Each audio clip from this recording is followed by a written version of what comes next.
Saya tunjukkan datanya. Allah itu roh dan barang siapa menyembah dia harus menyembahnya dalam roh dan kebenaran. Ya. Jadi itu yang dimaksudkan di dalam Yohanes 14 ayat yang ke-17. Itu yang pertama. Yang kedua, kenapa saya berani berstatement kalau kami tidak mengenal Isa yang ada di dalam An-Nisa 157, ia tidak disalibkan melainkan diserupakan, yang lahirnya di bawah pohon kurma, yang mujizatnya adalah membuat burung dari tanah liat. Teman-teman, karena apa? Karena kalau kita lihat data historikalnya, tidak ada yang sanggup menunjukkan historikalnya Isa di dalam An-Nisa 157 itu hidup di abad keberapa. Sedangkan kalau Tuhan Yesus jelas, historikalnya jelas. Ya, makanya saya sampaikan tadi, kami tidak pernah mengenal Isa di dalam An-Nisa 157. Nah, kalau bicara orang Kristen ini yang mengambil dari iman kami, dari Islam, ayo kita gunakan logika kita. Islam, Kristen dan Islam itu lebih dulu mana lahirnya? Apa mungkin yang lahirnya duluan mengambil yang lahirnya belakangan? Itu logika, ya? Apa mungkin yang lahirnya duluan mengambil yang lahirnya belakangan? Seperti saya analogikan, saya dan abang saya. Masa abang saya mengambil catatan punya saya? Orang duluan dia lahir kok. Harusnya saya yang mengambil catatan abang saya. Ya, itu logikanya. Itu saya sudah jawab. Nah, aku tertarik dengan narasi Pak Ustadz Yusuf Fei. Pak Ustadz tadi bilang, loh memang tidak perlu mencari nubuatan tentang Nabi Muhammad itu di dalam kitab yang udah dirubah-rubah, yang sudah tidak murni. Ya itu tidak masalah, itu asumsinya Pak Ustadz ya. Tapi saya sampaikan yang berubah di dalam Alkitab kami itu bukan teks aslinya, tetapi yang berubah itu adalah terjemahannya. Karena apa? Tiap tahun bahasa itu mengalami perkembangan. Pertanyaan saya, Pak Ustadz tadi bilang Nabi Muhammad itu dinubuatkan dalam kitab Taurat yang murni. Boleh tunjukkan saya kitab Taurat yang murni yang dimaksudkan itu yang mana Pak Ustadz? Ya, jadi pertanyaan saya ketika Pak Ustadz tadi berani bilang, loh Nabi Muhammad itu kan tidak mungkin dinubuatkan di dalam kitab yang sudah dirubah-rubah. Seandainya ada pun pasti dipelintir lagi ayatnya. Nah, saya mau tanya dengan Pak Ustadz Yusuf PI. Sebentar ya teman-teman ya. Kita tunggu Pak Ustadz dulu ya. Sebentar ya guys.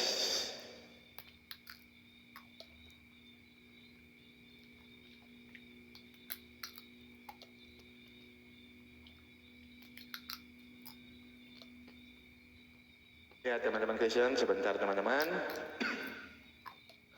Mungkin beliau lagi ngambil data ya. Kencengin dulu teman-teman Kristen tap-tap layarnya. Kencengin dulu tap-tap layarnya. Teman-teman Kristen, sebentar. Ya jadi pertanyaan saya cuma itu aja dulu Pak Ustadz. Tunjukkan saya datanya di mana dinubuatkan Nabi Muhammad itu dalam kitab Taurat yang murni. Kitab Taurat yang mana yang murni itu Pak Ustadz? Ya, karena kan di dalam iman Pak Ustadz juga wajib mengimani kitab-kitab terdahulu toh. Nah saya minta Pak Ustadz tunjukkan kitab murninya yang mana, Taurat murninya yang mana. Saya tidak menambah pertanyaan saya dulu, saya cuma satu pertanyaan dulu ya teman-teman ya. Ya, buat teman-teman Kristen dikencangin dulu teman-teman tap-tap layarnya, di-share ulang ya teman-teman ya. Nah saya mau pertegas lagi ya teman-teman ya. Jadi Isa Al-Masih dan Tuhan Yesus itu dua sosok yang berbeda, ceritanya aja udah berbeda teman-teman ya. Bahkan kalau Tuhan Yesus bisa dibuktikan historikalnya menggunakan data-data sejarah, tapi kalau Isa kan kita nggak tahu, belum bisa dibuktikan. Silakan Pak Ustadz Yusuf. Oke.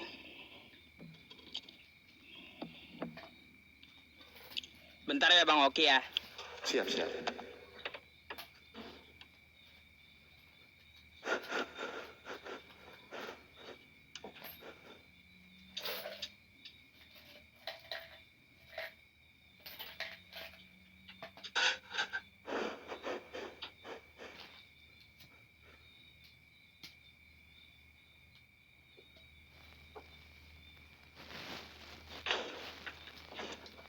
Aduh, capek mau ambil air minum, haus saya. Boleh Pak Ustadz.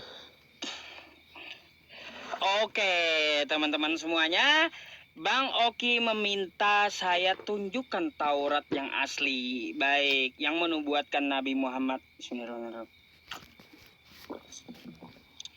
Rupanya Bang Oki mengambil narasi saya setengah-setengah gitu ya.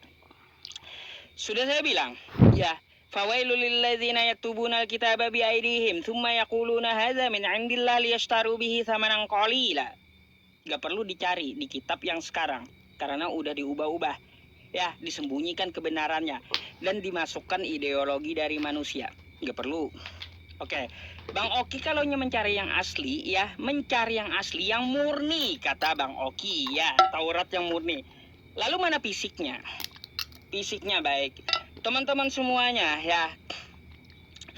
Jadi di sini saya peragakan aja, ya seperti dulu, ya seperti dulu. Yang namanya Taurat dan Injil murni itu adalah air bening yang isinya di dalam gelas ini. Kan kayak gitu. Ya, Taurat dan Injil asli yang bening bagaikan air bening yang di dalam gelas. Tapi kata Allah, fawailul lilladzina yaktubuna alkitaba biaidihim tsumma yaquluna hadza min 'indillah liyashtaru bihi thamanan qalila. Mereka memasukkan ideologi mereka, mencampur dari ide-ide mereka ke dalam kitab tersebut. Dicampurnya lah ide-ide mereka, kan kayak gitu.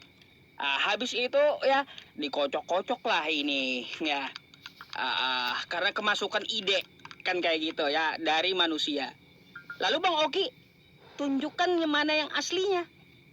Memangnya kita akan menunjukkan kembali warna air beningnya? Enggak kan? Nggak akan ditemukan lagi air beningnya yang murninya karena udah dicampur gitu, udah diubah, udah disembunyikan, takarannya dikurangi, ya nggak bisa lagi kita cari air putih murni tadi. Nah lalu bagaimana supaya mengembalikan, kita saring ini air supaya kembali putih? Penyaringannya melalui apa? Pasti ada alatnya. Nah, kalau dalam agama penyaringannya melalui apa? Melalui Al-Quran. Gitu Bang Oki. Jadi penyaringnya Al-Quran, pemverifikasinya itu adalah Al-Quran. Ya, makanya Allah katakan, inna hadza lafis suhufil ula, suhufi Ibrahim wa Musa. Jadi kalau ada di kitab Anda pecah-pecahannya ya tentang Nabi Muhammad atau tentang pengajaran nabi-nabi terdahulu, itu tidak kami katakan salah semuanya, tapi kami akan menyaringnya, memfilternya melalui Al-Quran. Jadi Al-Quran sebagai bahan pembanding. Ketika Yesus berkata di Lukas 4 nomor 8 contohnya ya, sembahlah Allah, kepada Dia saja engkau berbakti. Maka akan kami saring dulu, kami filter dulu gitu. Betulkah itu ajaran dari Yesus atau Nabi Isa? Nah, kita lihat di Al-Quran. Quran surah Maryam ayat 36. Innallaha rabbi wa rabbukum fa'budu. Hadza siratum mustaqim. Ternyata betul. Jadi, ya, bagaimana kita menunjukkan Taurat yang murni, Injil yang murni? Maka carilah di Al-Quran ya. Gitu. Gak mungkin lagi bisa kita menunjukkan fisik yang asli ya. Fisik yang asli yang murni tadi nggak akan bisa lagi. Tapi ini disaring bisa menjadi putih kembali ya. Mungkin dimasukkan tawas kan putih dia. Tawasnya itu apa kalau dalam agama?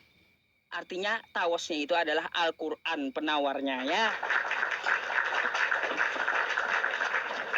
Gitu Bang Oki. Nggak perlu saya cari di kitab kalian. Nggak perlu ya. Terus juga ya Bang Oki ya, tadi menariknya yang saya minta itu adalah orang loh ya. Orang, tapi kata Bang Oki roh ya. Nah, ini Bang Oki coba perhatikan ini dulu ya. Apa yang dimaksud orang? Manusia sebagai individu ya, atau makhluk hidup yang berakal budi. Kok roh sih jawaban Bang Oki?